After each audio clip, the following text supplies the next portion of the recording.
एक जंगल में एक भूरा नाम का हाथी रहता था। वो बड़ा ही घमंडी था। अपनी शक्ति के बल पर वो छोटे मोटे जीव जंतुओं को भी सताता रहता था। उसे देखकर जंगल के जानवर दूर चले जाते थे। एक बार वो चलते हुए एक पेड़ के पास पहुंचा तो उसे एक नन्ही टुनटुनी चिड़िया अपना भोजन इकट्ठा करते हुए दिखाई पड़ी। टुनटुनी ने भूरा हाथी पर ध्यान नहीं दिया और अपना काम करती रही। भूरा गुस्से से लाल हो गया। क्या रे टुनटुनी चिड़िया, भूरा को देखकर भी अनदेखा कर रही है। मुझे नमस्ते करना छोड़कर अपना भोजन इकट्ठा कर रही है। अगर मैं धीरे से भी फूंक दूं तो जंगल के पार जाकर गिरेगी। तेरी हड्डी पसली भी नहीं मिलेंगी। हाथी भाई, मैं अपना काम कर रही हूँ, भला आपका क्या बिगाड़ रही हूँ? वैसे आप बड़े ही बलवान हो तो आपको शांत रहना चाहिए। गुस्सा आपको शोभा नहीं देता। अपनी योग्यता और शक्ति पे घमंड करना अच्छी बात नहीं है। तू इतनी छोटी सी चिड़िया मुझे प्रवचन सुना रही है। अभी मजा चखाता हूँ तुझे।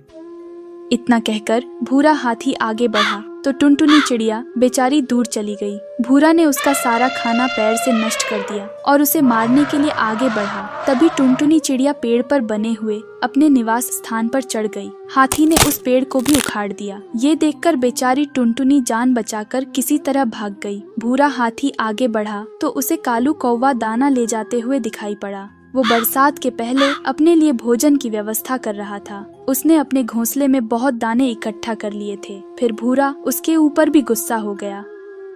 क्यों रे कालू, मेरे ही रास्ते में घोंसला बनाकर बैठा है। मेरा रास्ता हमेशा साफ होना चाहिए। चल हट जा, भाग जा यहाँ से। दोबारा मत आना वरना ऊपर पहुँचा दूंगा, समझा ना?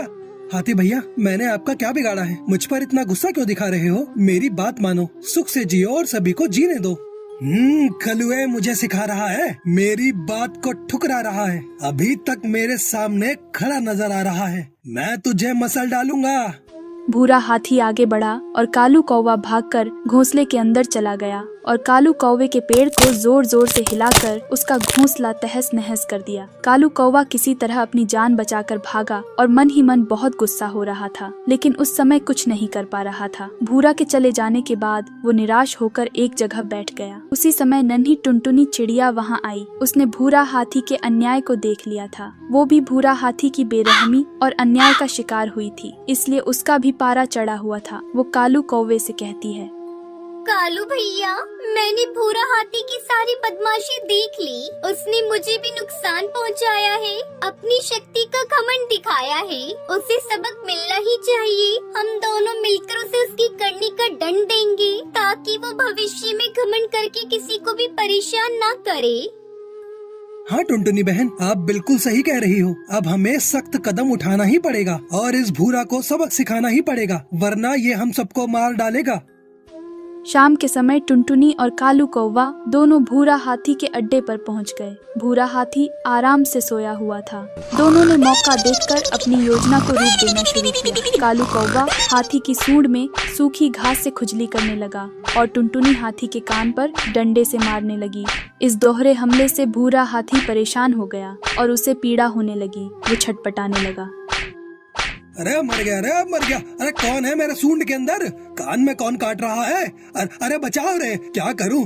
कुछ समझ में नहीं आ रहा। मेरे नाक में, मेरे कान में कान काटे जा रहा है। मुझे माफ कर दो, मुझे बख्श दो। अरे अरे अरे छोड़ दो मुझे। अरे कोई बचाओ मुझे।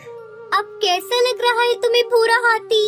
जब तुम अपनी ताकत के घमंड में दूसरों को सताते हो, उन्हें भी कष्ट पहुंचता है। अब स्वयं की तकलीफ बर्दाश्त नहीं हो रही है तुमसे।